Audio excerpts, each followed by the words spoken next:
There's 15 games on the MLB slate as we're opening up the weekend sets, and there's some teams you may want to be playing on the run line on Friday night's slate. Who are they? You're going to find that out right here on First Pitch, and more coming your way in the next 45 to an hour. I got Bryan Power and Adam Trigger with me, and gentlemen, excited to be back here live on the WagerTalk TV YouTube channel talking some baseball, as I know that you guys are probably going to find a way to talk me into betting some ugly dogs here tonight or some teams on losing streaks. This is the duo, the contrarian duo that you know and love. So, BP, let's get into it, and let's start with Giants and Mets. You and I were joking before the show. Maybe the recipe for success, at least if you're the San Francisco Giants, is just make sure you go down by 4, because this last series that they had, a bizarre series win where it was get pieced early, go down by a huge deficit, and then you're guaranteed to win the game. So what we go Mets first 5 and then Giants full game. Is that the recipe to success, or are you looking at something a little different here? Yeah, that was the way that entire last series went. Bizarre. And you look at the last 2 days, they overcame 4-run deficits to beat the Pirates each of the last 2 days. But the Giants are a team I'm looking to fade, quite frankly. I know they've won 6 of 7 overall, but those wins came against who? The Pirates and the Rockies, 2 of the worst teams in the National League. Now, after a big come-from-behind victory, 2 big come-from-behind victories, they head to New York with no day off, and the Mets should be in a very foul mood. They're in a foul mood, Dan, because in a game I caught in person on Wednesday afternoon, the Mets blew a 3-0 lead in Cleveland, lost 6-3, and that was the second straight game they lost where they hit 3 home runs. You don't see that very often. In fact, it's the first time all season that a team lost back-to-back games in which it homered at least 3 times. But it's pitching, not hitting, that has me on the Mets tonight. You got rookie Christian Scott. This is a prospect who's sort of been lost in the mix, lost in the buzz nationally, because Paul Skeens obviously is captured all the headlines. Yes. But he's pitched way better than what his traditional numbers would seem to indicate. 3.14 expected ERA, 3.86 expected FIP, 103 stuff plus rating. So I think positive regression is on the horizon for Scott. And remember, he's facing a Giants lineup that's still dealing with a lot of injuries. It's not a lineup I respect a lot, quite frankly. Flip side, you look at the Giants starter, Kyle Harrison. I know the team's won his last 7 starts, but his underlying metrics are poor. He's got a 4.11 expected ERA, 4.38 xFIP, so worse numbers than Scott. He's also benefited, Harrison, from facing some really weak lineups, guys. Over those last 7 starts, Colorado twice, Cincinnati, Pittsburgh, Arizona, Miami. But I think the big key, and it's funny, you talked about, well, maybe we just look at the Mets first 5 and then the Giants late. I say no here. Why do I say no to that, Dan? The bullpens here, I think this is a big edge for the Mets. Yeah, the Giants, they used 6 different relievers yesterday. The Mets on an average day, the Mets would have the bullpen edge. They have a 2.31 ERA at home, their relievers. But they're off the off day. So I think all signs point to the Mets getting back on track here. The Giants are still only 9-15 off a win, and they give up 5.5 runs per game on the road. If minus 145 is beyond your juice tolerance, and Dan, I know you love these, I'll say this. Christian Scott to record a win is plus 150. Oof. I would look at that, but I do like Mets minus 145. That is how I would play this series opener. Add a day of rest is huge. You know I love my pitcher to record a win props, especially when you're talking about favorites. Now, this one, the price on the Mets, still, if that's the side that you like, I don't think it's in that, territory where you're trying to find a better price. Yes, it's a little bit juicy, but the cap makes sense for sure. If Christian Scott were to record a win, it would be his first of the year, albeit in limited action. And if you're talking about the rookie battle that we have between him and Kyle Harrison, it would be the first of the career there for Christian Scott. So the thoughts on the Mets game from a man, Bryan Power. Check him out on Twitter at Bryan Power Wins. Adam Trigger is with us as well. And if we talked about the half of that series with the Giants that just had people scratching their heads, it was the Pirates that were also the lead not being safe relievers. not very kind to the Pirates. Now they're taking on the Braves. And this run line, one of your favorite style of bets, Trig, this is in that territory. Talk about finding an advantageous price. Even if you like the Pirates to win, splitting that in half and getting a +1 wager might be the way to look at it if that's the side that you're looking. And I think it is, Trig. Yeah, I mean, Dan, I liked it more before they messed around with the pitching, which I'll address in a minute. But True. yeah, just to start with where you kind of left off with the Pirates, they blew a 5-run lead on Wednesday, and then multiple 4-run leads yesterday. I guess the way I look at it is if it happens again here, at least we'd be getting the +1.5, getting the run.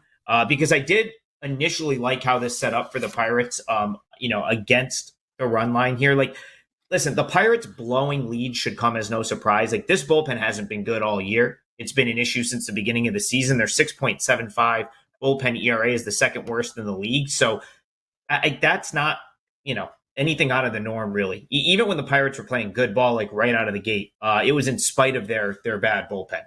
And the Braves, on the other hand, are winning games in spite of not hitting, part of which can be attributed to their bullpen with their 2.34 bullpen ERA, which is the best in baseball. And their pitching has been collectively pretty good. It's kind of masked the fact that I don't want to say they haven't hit, Dan, but they haven't hit like the expectation would be the Braves would hit. Remember, this is a team that hit 307 home runs last year, which tied a major league record, and they're not even close to that this year. You look at their last 15 games, you got guys like Ronald Acuna, Ozzie Albies, both hitting below 200. So you pay the tax to bet on a team like the Braves. The way I'm looking at it is like, I don't want to pay the Braves tax to lay -1.5 or to lay a big price with them when they're not hitting the way that they should be. And then you've got kind of an issue with the pitching tonight.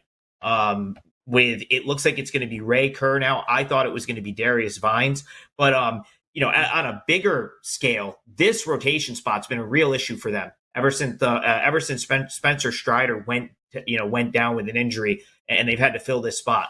Bryce Elder was getting hammered in this spot. He's out. They tried AJ Smith-Shawver yesterday, who was okay, but it looks like he's headed to the IL. So what I think they're going to do here is go with Ray Kerr in like a opener, maybe like once through the order type role, probably 50, 60 pitches, and then maybe piggyback him with Darius Vines take 2. He was like the first one that got called up, had an okay start, wasn't great the next time out. They sent him back to AAA. He really hasn't been good in AAA. He's had kind of a bad month for Gwinnett. He had one good start. It was against Charlotte, who is arguably the worst offensive team in all of AAA right now. So haven't been super impressed with him. And I just think I keep coming back to, if you're going to have to pay the tax with the Braves, right? Lay -1.5 and lay a price. I feel like you want a better setup than that. On the other side, at least you get Bailey Falter here, who's been pretty good. He's had 2 bad starts all year. Last time out, he pitches into the 8th inning, 7.2 shutout innings against the Cubs. So he's been solid. And again, it just comes back to, I think you're getting a little bit of value here with the Pirates by playing against the Braves with their pitching being what it is. They're going to probably go, it's going to be opener, then Vines. We don't really know what we're going to get from them. And the Pirates are still a capable baseball team. So you give them the 1.5, and then if they do choke it away and lose a close one, maybe you win there anyway. Not on my client card, because I didn't like the fact that they played around with the starting pitching, and I probably would have played this as a client play if Vines was going to be out there from the beginning. But I don't think you should be betting the Braves here. So big game breakdown, Pirates +1.5, I think is the best way to look in this game. Take the 1.5, says our man Adam Trigger. You can see him over on Twitter or X at Top Flight SI. And gentlemen, shout out to the chat, and it is absolutely buzzing here on a Friday afternoon. Titan CT, Eric D. Tyler, one of my favorites, Lord Farquaad. It's an obligatory mention. It's in my contract every time we're on. Chuck Pod joining us, and Wisconsin Guy over on the YouTube Shorts chat. Also, if you're joining us on Twitter, on Instagram, we greatly appreciate if you hit that follow button if you haven't already. Wisconsin guy asked the first question about this Kansas City Royals and Tampa Bay game taking place at the Trop. Lord Farquaad also had a question regarding the pitching props in this one. I have a batter prop that might be worth it, but BP, I'm going to start with you and get your thoughts as far as side total, anything that maybe stood out to you in this game, because the home favorite, or the home dog, I guess, if you're looking at it, it's a short price on the Tampa Bay Rays. But the funny thing is with all the headlines that my Phillies have been getting and the Yankees have been getting, it's been overshadowing what the Royals have done in this nice little 6-game stretch. They are absolutely rolling and just blowing people up. So overs have been a good look. Team total overs have been a good look. Anything that stood out to you, Kansas City and Tampa Bay here this evening? Yeah, let's just talk about what Kansas City's done, not just over these last 6 games, all wins, but for the season, Dan. There's only 3 teams in all of baseball that have a better run differential than the Royals right now. Your Phillies, the Yankees, and the Dodgers. So the Royals at plus 72, they are sitting pretty. The Rays, meanwhile, they've been one of the biggest disappointments in baseball. Minus 40 run differential. They've lost 4 straight. I said earlier in the week that I liked Boston to avenge what happened last week and have a good series. They did. The Red Sox swept that series in Tropicana Field, which had been a house of horrors for them. So when you look at the price, I guess you have to ask yourself, how much do you just throw what you thought of in the preseason away? Because this price would have seemed crazy, the Royals being a slight favorite, even a month ago. But now it seems fair to me. The Royals have absolutely been a better team than the Rays. I know there's still some projection systems that think that things will even out, but I don't know, man. You look at the numbers, there's really nothing to me that suggests the Royals are going to nosedive. I know their bullpen's overachieved somewhat, but if you're looking for a play here, maybe the first 5 under is worth a look. Lugo for KC has been absolutely outstanding on the road. 4 starts, he's won them all. 0.62 ERA, 0.655 whip. So he's not going to give up a lot of runs. And then you look at the Kansas City offense. Maybe that is the one. It's been hot coming into the series. They've averaged 6.7 runs over the last week. During the last 4 games, they put up 8, 10, 8, and 8. But they only averaged 4 runs per game on the road. All of those wins came at home that we were talking about. Some of them against Oakland, who, started out okay, but they are who we thought they were. So maybe a low-scoring start to this one, Dan. I would take a look possibly at the first 5 under. Yeah, and I think that ends up being correlated with one of the commenters asking about Lugo and the total strikeouts that he would be throwing. If you're looking at the number across a couple different books, it's sitting at 5.5 over on that one, juiced to 155. He was specifically asking about the alternate market, maybe turning it into a same game parlay here. The 5 or more sitting at 295. If Lugo does go deep, it's hard to think with a guy who's able to stack up outs like he is that he's not going to go over that number. And Trig, I know that you don't dabble much into the player props as far as it goes as client releases, but you do cap these pitchers just as good about as anyone does. Any thoughts on Lugo potentially going deep, potentially getting over that number? It's just a number at that it's a sheer pass on my card. I wouldn't even throw it in as a parlay piece.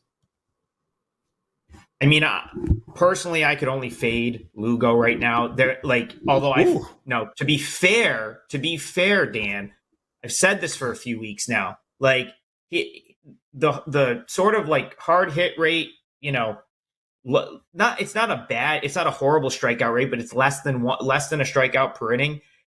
I don't think that long term is going to equate to a sub 2 ERA and a sub 1 whip, which as you guys both know, are just elite numbers when it comes to starting pitchers in Major League Baseball.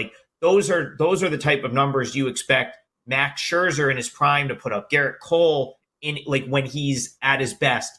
Those are the types of numbers they put up. So I look at Lugo doing that and doing it with less than a strikeout per inning, and some of the hard hits that he has gotten away with to this point.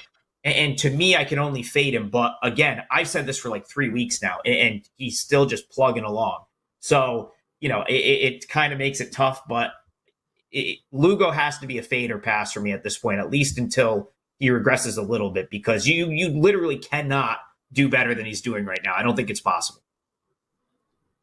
Yeah, I mean it's a fair way to potentially think of, maybe not a straight fade, but maybe a pump the brakes there. Hop below in the comments, let us know if there's any other way that you're looking to bet Kansas City and Tampa Bay. It's one of the games that has a bit more modest of a price here because guys, I mean, it's like road chalk around the league here today, and some big numbers. If you look at like the Corbin Burns versus Flexen and the White Sox and Baltimore game, minus 275 and climbing in that one.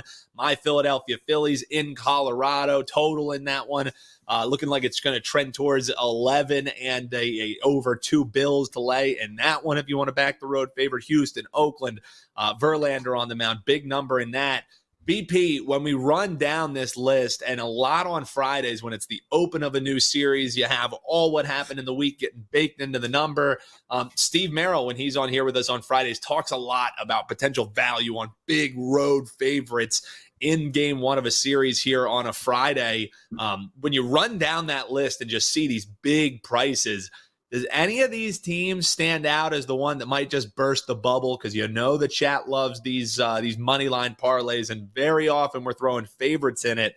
Any of those big road favorites stand out to you? As maybe we look away from that one in a little three-piece. The Cubs, it's really with Imanaga. I thought that price was way too short at the open, and everybody seemed to agree because, my God, everyone is betting the Cubs this afternoon. That price has jumped nearly 20 cents now. It's really interesting with Imanaga. So I was reading, and he's yet to face the same opponent twice. When that starts to happen, I might look to fade him, but he has not faced St. Louis yet, and St. Louis is not the team. I know St. Louis just swept Baltimore. I don't think St. Louis is very good, though, and I would not want to fade Imanaga in this spot. So I kind of lean towards the Cubs there. There's a road favorite I'm going to fade later in the show with my best bet, but some of these other ones, I don't know. There's no value. I mean, you look at the Phillies against Colorado. I don't know what you do there. I mean, yes, they're probably going to win 8-0, but they're minus 200. I don't really... You'll have to get creative. So I mean, and Baltimore and the White Sox, maybe you just keep looking Baltimore's team total over in that situation. The Baltimore bats had gone curiously quiet here in May, and the pitching was carrying them. But who are they facing here? They're facing the White Sox. The bats got going yesterday. And with the White Sox bullpen just being an albatross, I don't know, over 9 innings. Let me take a look. The Orioles team total right now is sitting at, I wait for this change. I mean, the game total is only 7.5. So you're probably looking at what, 4.5? Yes, 4.5 is their team total. I wouldn't hate that look if you're looking to play on one of these road favorites with Baltimore. That way you don't have to worry about, what the White Sox can do against Burns. I think the Orioles can do damage to the plate in that matchup. Trig, when I brought up that question, I'm sure you've been foaming at the mouth because one of the games that's actually a 4-game set wrapping around here on Memorial Day weekend is that one that BP was just talking about, Baltimore and Chicago White Sox. Not only can you get the 1.5, you can get the 1.5 plus 130 with a team who, I don't know if they're scratching their heads. I don't know if they're pissed off with how Thursday night ended. If anyone in the world can make us make sense on a Chicago White Sox play, it would be you. Is that the one that stood out to you as maybe a parlay buster, or was some of these other home dogs, standing out to you as you were running down the card? No, and Dan, to be honest, I hope the Orioles pound him tonight because the matchup in that series I like a lot better is tomorrow when it's Eric Fed and you get a better Dean price. Kramer. That's one that might get my money right there. I've talked about Fed all year being underrated, and even at 4, even with how good he's been, I feel like the books still kind of underrate him because the White Sox, his team is so bad.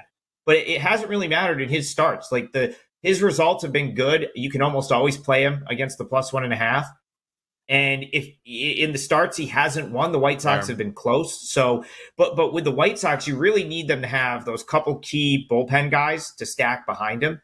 Where you get into trouble with the Sox is if you get to those middle innings. Let's say Fed only goes 5, and then you've got to get to the 9th.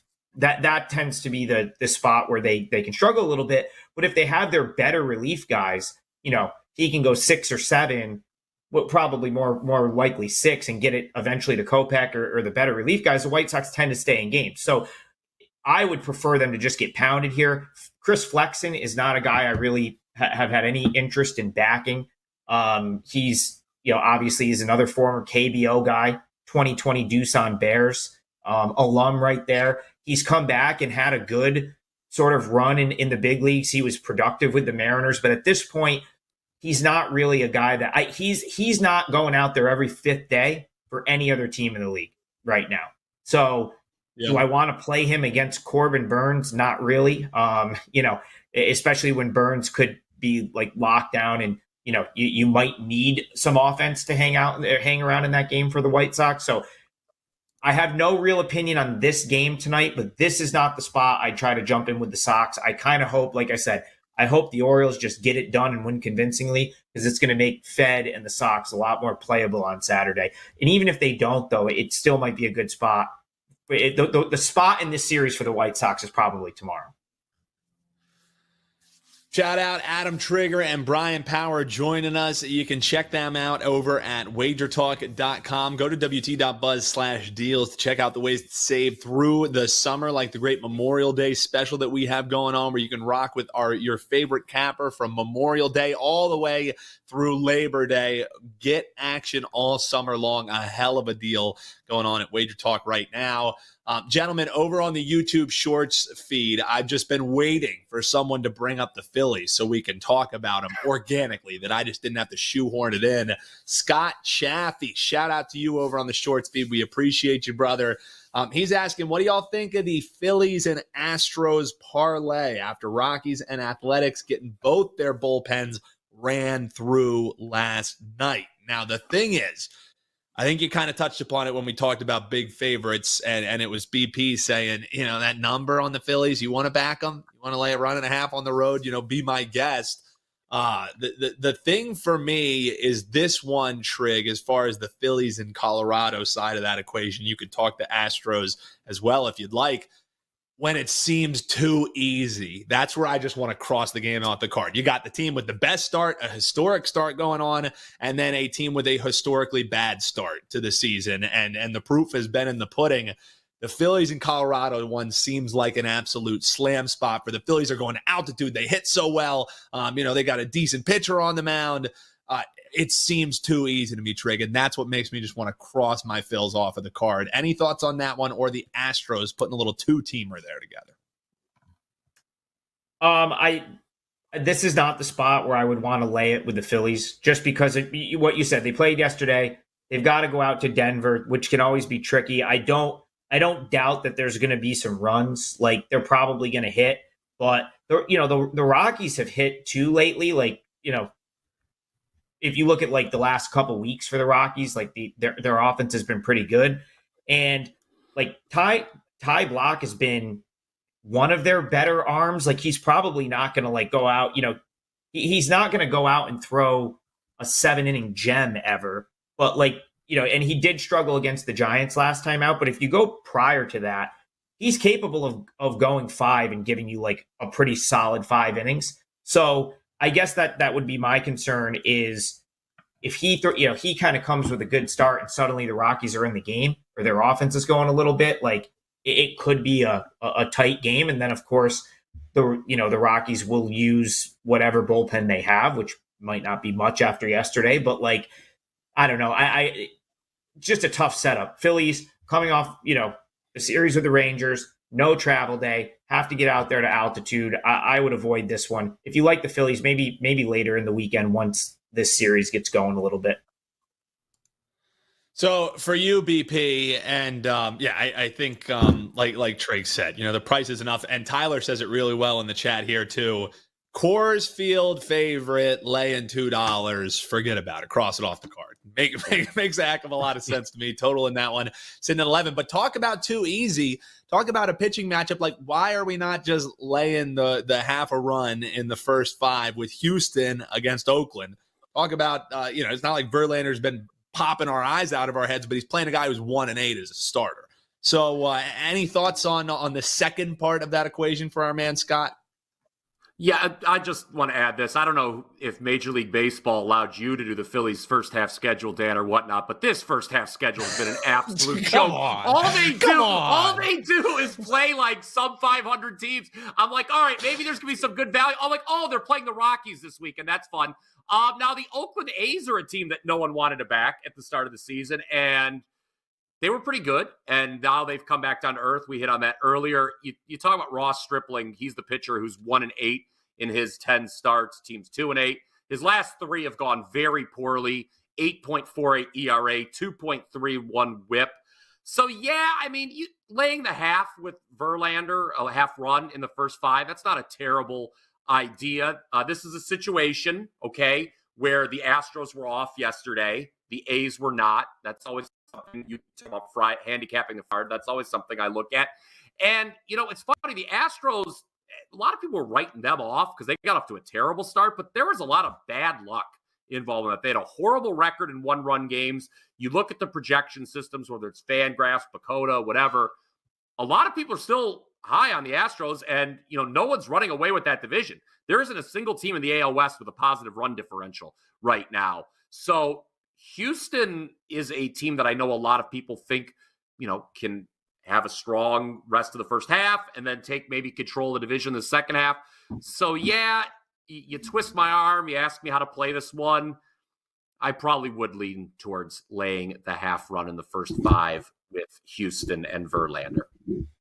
Can I chime in here? Because yeah, go ahead, Trey. Go ahead. I have more of an opinion about this one than the last one, but the A's are probably, they're more than likely going to use their scrub relievers today. So I actually would prefer the Astros somewhere, like somehow in the full game, like minus 170 actually doesn't sound half bad. Like if you look, like Mason Miller's probably not pitching today, threw almost 2 innings yesterday. And when the A's are behind, they're horrible. They really, I mean, I know they came and had their crazy win over the Rockies, but you can just throw that series out because the A's and the Rockies are like comparably bad teams. If they can't use Miller, they're not going to use any of the other top relievers unless they're somehow in the lead late. So, and tomorrow is Sears versus Arrighetti, a game that they have to think is a much more winnable game for them. So I think this could get out of hand. Like if the Astros are in the lead, they probably end up, the 2-run lead probably becomes an 8-run lead. Like if it's the back end of the A's bullpen, which has not been good. So that's kind of like, this is the more the favorite that I would want more of a part of. Like if you're talking this and the Phillies, like I'd be surprised if the Astros don't win this game.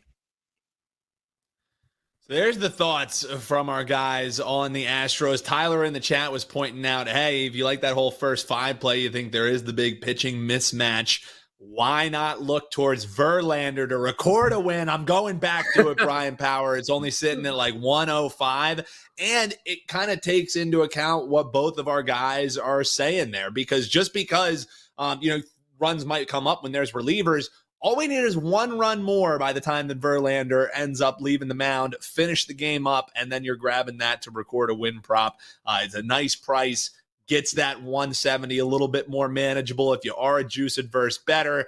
I still like that 1.5 or the half a run first 5. I think this is just a stark mismatch, and I also just think it's not like I'm fearing the Athletics bats all that much. Let's just say that. So hop below in the comments whether you agree, you disagree.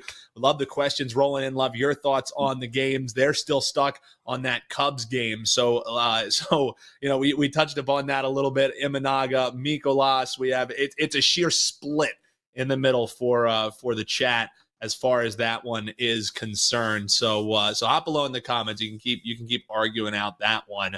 Our man Fortnott brings up a great point on this Cleveland and Los Angeles Angels game.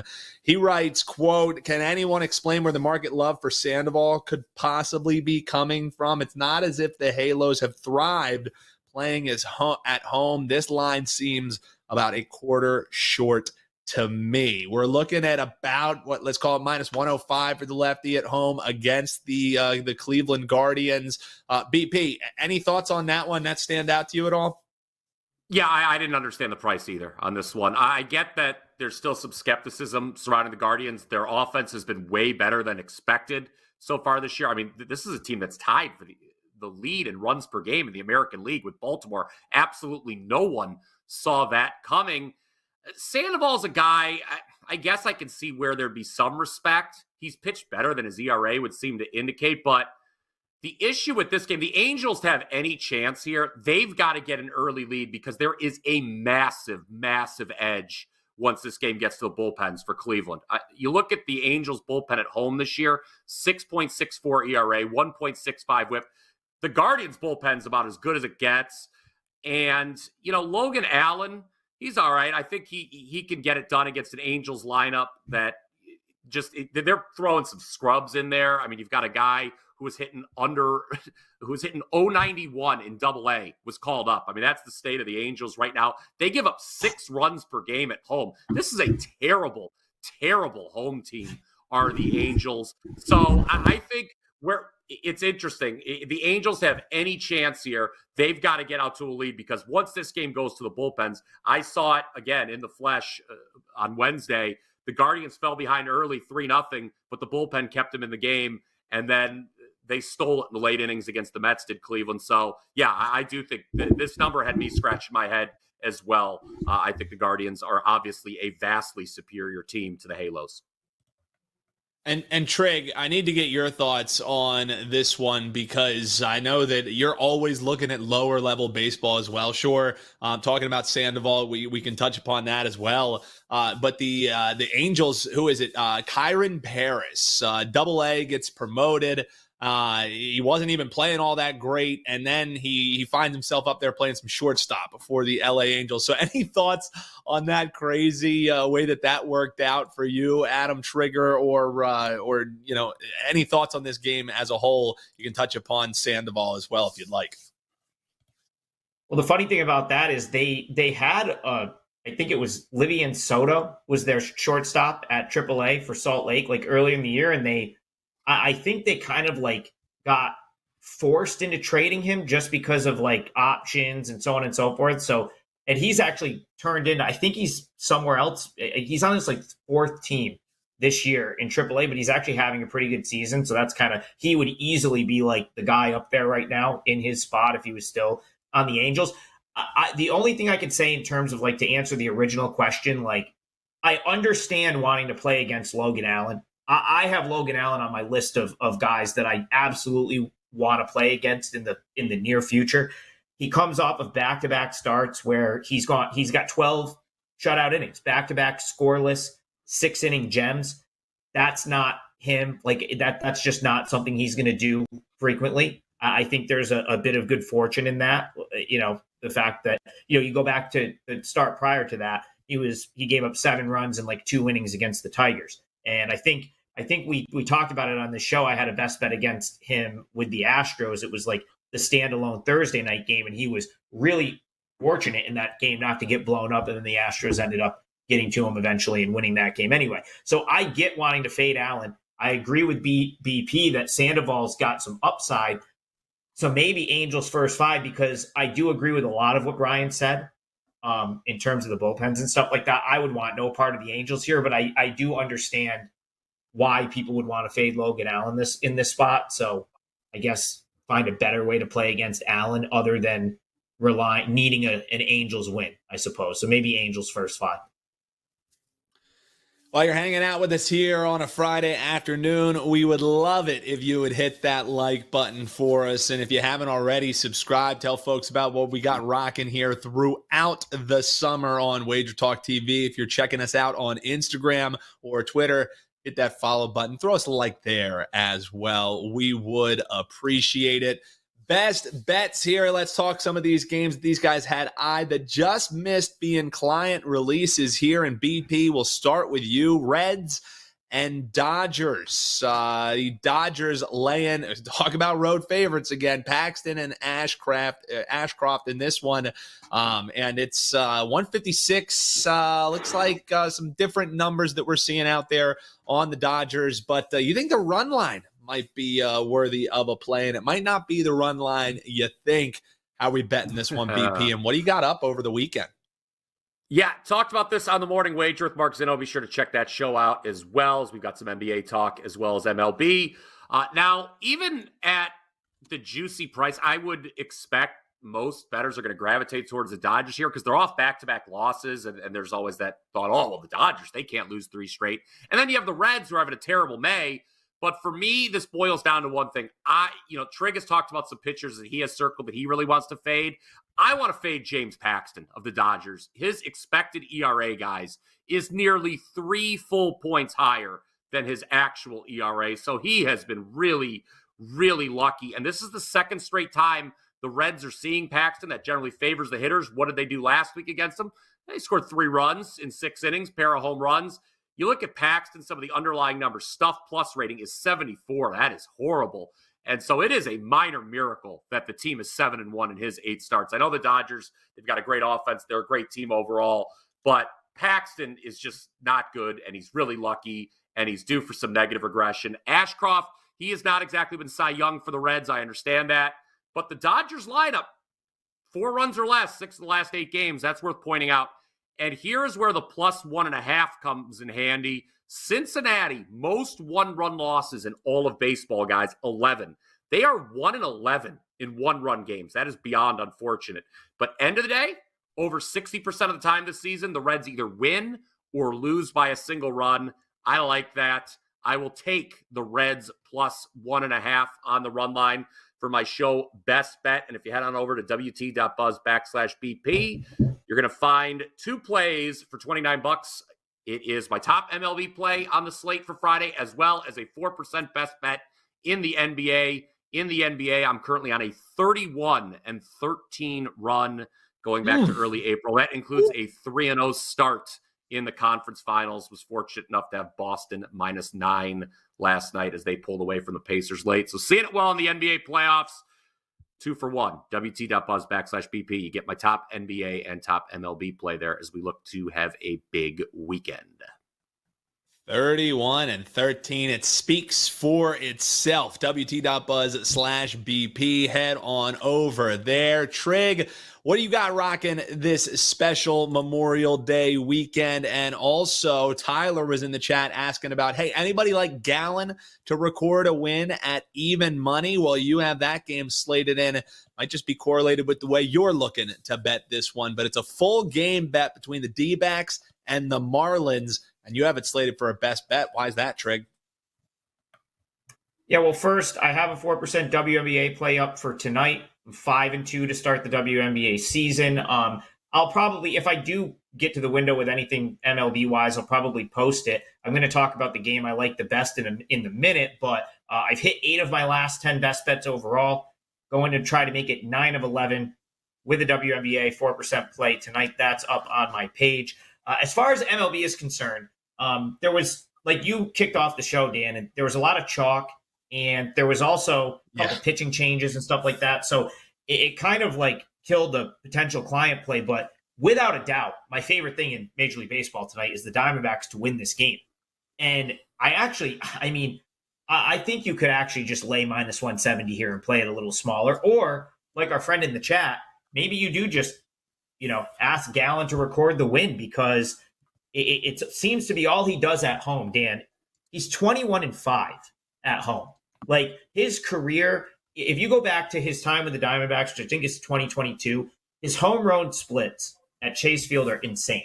And that is an accurate home record for Gallen, 21-5 against his former team, the Marlins. Now, a lot of people forget that Zach Gallen was a Marlin, but he started his career there, and 7 starts into his career, they traded him for Jazz Chisholm. So I don't know if there's a little bit of extra, motivation there for Gallen, but in 3 starts against the Marlins, he's won all 3. He's a 1.35 ERA. So we get Gallen at home, where he's great. He's dominated his former team in a small sample throughout his career. And then you get the Diamondbacks against left-handed pitching, which they have been as good against left-handed pitching as any team in the league. They lead Major League Baseball right now with a 292 batting average, 347 OBP. Kettle Marte is like the hottest, one of the hottest dudes on the planet right now. He's having a phenomenal season.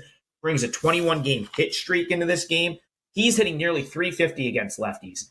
And the lefty that the Marlins are going to go with, Braxton Garrett, has really just had, a season where I feel like we're going to get to the end of this season. I feel like we're going to get to next year. We're going to talk about why he's going to bounce back from this year just not really being his year.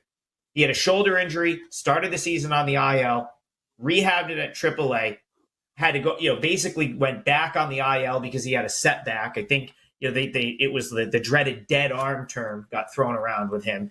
Kind of got knocked around a little bit. Then they finally called him up because it's the Marlins and they have no starting pitching anyway. And he's given up 11 runs in 2 starts since getting called back up. I don't know how that, and knowing how poor the Marlins have been this year, I don't see how that plays against the Diamondbacks, who absolutely crush left-handed pitching, and against Gallen, who is as good as, his home road splits again are just insane, right? Like, it's night and day if you look at his road numbers and then his numbers at Chase Field. So I actually thought -1 set, like this got bet. It was -2. It was $2, and now it's -170, -175. That's like more than fair. I have no problem just playing a little bit smaller and laying the -175. But again, I would put all the favorites that we talked about during the show. If you like any of them, just play them into the Diamondbacks. So the last game to go tonight doesn't start till 9:40 on the East Coast. I'll be really surprised if they lose this game. Best bet for the show is Arizona. Arizona laying the chalk. That's the best bet for our man Adam Trigger. You can check him out, wt.buzz/AT. Hopefully you have a safe and a happy Memorial Day weekend. Of course, on Monday, remember the reason for your holiday being the home of the brave, or the home of the great, thanks to the brave, those who lost their lives in the line of service, being the reason we're all barbecuing this weekend. Best of luck to everyone. Shout out to the chat, Fort Knott, Tyler, Edel, Sandisti, Bond. Strong last name there. This is Bailey Ruzen over on YouTube Short. Jimmy Burke chiming in as well. We appreciate you guys watching us here on the YouTube channel live. If you're watching us on the rewatch, hit that like button as well. We would say thank you for that one. But don't go anywhere, folks. We still got content coming your way all weekend long here. Game breakdowns. You can check those out. Links below the description. You can click on the video that's on your screen right now to continue cashing on all the sports you love, getting all the info that you need. It's what we do here. Have a great Memorial Day weekend, everyone, and we'll see you locked and loaded on Memorial Day. Another live edition coming your way. First pitch. We'll see you then.